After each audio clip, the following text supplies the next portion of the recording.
মাহফিলত তো আইনের কোনো দরকার নাই। মাহফিলত আইবেন, বইবেন, কিছু শিখে যাবেন, নিজেও আমল করিবেন, পরিবারেরও আমল করিবার চেষ্টা করাইবেন। আমিন হন।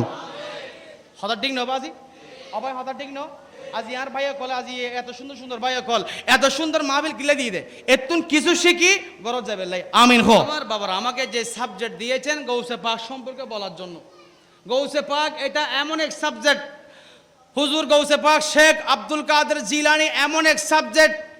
আমার আশেপাশে উলামায়ে কেরাম রয়েছেন, যদি এই বিষয় যদি আজকে রাত নয়, আজকের রাত আগামীকালের রাত নয় এরকম শত শত রাত কুরবান হয়ে যাবে, এরপরও আমার গৌসে পাকের তারিফ করে শেষ করা যাবে?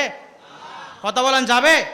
কারণ গৌসে পাক ইনি যেমন তেমন আল্লাহর ওলি নয়, উনি দুনিয়ায় এসে ওলি হয় নাই, উনি ওলি হয়ে দুনিয়ার জমিনের মধ্যে এসেছেন। চিৎকার মেরে বলেন সুবহানাল্লাহ। ওলি হয়ে, বাবা খেয়াল করবেন, ওলি হয়ে দুনিয়ায় এসেছেন, ওলি হয়ে দুনিয়ায় এসেছেন। খেয়াল করবেন, দুনিয়ায় এসে ওলি হয় নাই আমার গৌসে পাক, উনি দুনিয়ায় এসে ওলি হয় নাই, উনি ওলি বনে দুনিয়ার জমিনের মধ্যে এসেছেন। একটু বড় করে বলেন সুবহানাল্লাহ। তাহলে ওনার নাম হচ্ছে শেখ আব্দুল কাদের জিলানী রাদিয়াল্লাহু তাআলা আনহু। ওনার বাবার নাম হচ্ছে, আপনারা সবাই শুনেছেন, হযরত আবু সালেহ মুসা জঙ্গি দুস রহমতুল্লাহ আলাইহি। ওনার মায়ের নাম হচ্ছে উম্মুল খায়ের মা ফাতেমা। বড় করে বলেন সুবহানাল্লাহ। এবং দেখেন শুধু তাই নয়, বাবা হচ্ছে আমার গৌসে পাকের আব্বাজান, যার নাম হচ্ছে হযরতে আবু সালেহ মুসা জঙ্গি রহমতুল্লাহ আলাইহি। উনি হচ্ছেন আওলাদ রসুল, উনি ইমাম হাসানের বংশ। বড় করে বলেন সুবহানাল্লাহ। আর আমার মা ফাতেমা, মা উম্মুল খায়ের মা ফাতেমা, গৌসে পাকের মা হচ্ছে হুসাইনি বংশ। অর্থাৎ বোঝা গেল গৌসে পাক মায়ের দিক দিয়েও আওলাদ রসুল, গৌসে পাকের বাবার দিক দিয়েও আওলাদ রসুল। চিৎকার মেরে বলেন সুবহানাল্লাহ। তাহলে বংশ এটা দামি নাকি দামি? মায়ের পেট থেকে দুনিয়ার জমিনে এসে যিনি সর্বপ্রথম রোজা রেখেছেন, মায়ের বুকের দুধ দিয়ে ইফতার করেছেন, তার নাম কি? আব্দুল কাদের। তারা ওয়াজ বুঝি আর আজি আলা হযরত ভাইয়ের মাহফিল সার্থক। আমিন খন। এক মাহফিল একখান আমল করলে হবো। আমিন খন না? হজ ওভারঅল ওয়াশ নবনি একবার একখান আমল করবেন ইনশাআল্লাহ। তাহলে আর ব্যাকুনতুন এই সংগঠনের পক্ষে তখন দরকার আছে না নাই? আর ভাই কলরে সহযোগিতা করেন দরকার আছে না নাই? আর ভাই কলরে আজি আলা হযরত জেনতেন নাম নয়, আলা হযরত সম্পর্কে বাজে কই থেকে খাইতে যাইব, এর বড় চেষ্টা করছুম একাউন্ট দিয়ে হইবে লাই। আল্লাহ আমাদের সবাইকে কবুল করুক। আমিন বলেন। তাহলে একটা পাইলাম।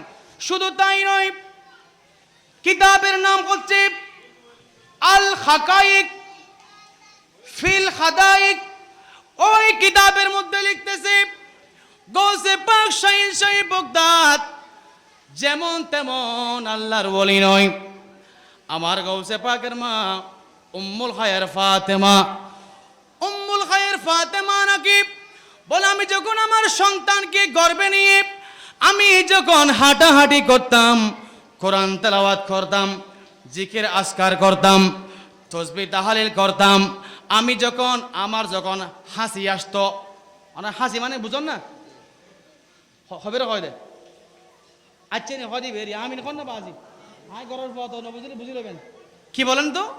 হাসি হাসি হাসি মানে হবে একশো মার দি বেরি বাজি ন, অর্থাৎ একশো। আমার গৌসে পাকের মা বলতেছে, আমি যখন আমার সন্তানকে নিয়ে আমি যখন হাসি দিতাম, আমি যখন কি করতাম, যখন হাসি দিতাম তখন আমি শুনতে পেতাম, আমি যখন বলতাম এই যে আজকে কি হয়েছে আমার, এখন এইমাত্র হাসি হয়েছে আলহামদুলিল্লাহ, সবাই পড়েন আলহামদুলিল্লাহ, বলে আমি যখন আলহামদুলিল্লাহ পড়তাম আমি শুনতে পেতাম আমার সন্তান গর্ব থেকে বলতো ইয়ার হামুকাল্লাহ। চিৎকার মেরে বলেন সুবহানাল্লাহ। দেখেন সন্তান কোথায়? গর্বে। গর্বে থেকে বলতো ইয়ার হামুকাল্লাহ, তার মানে কি, ও মা আপনি আমাকে গর্বে রেখে আলহামদুলিল্লাহ বলেছেন, ইয়ার হামুকাল্লাহ, আল্লাহ আপনাকে রহম করুক, আল্লাহ আপনাকে দয়া করুক। চিৎকার মেরে বলুন না সুবহানাল্লাহ।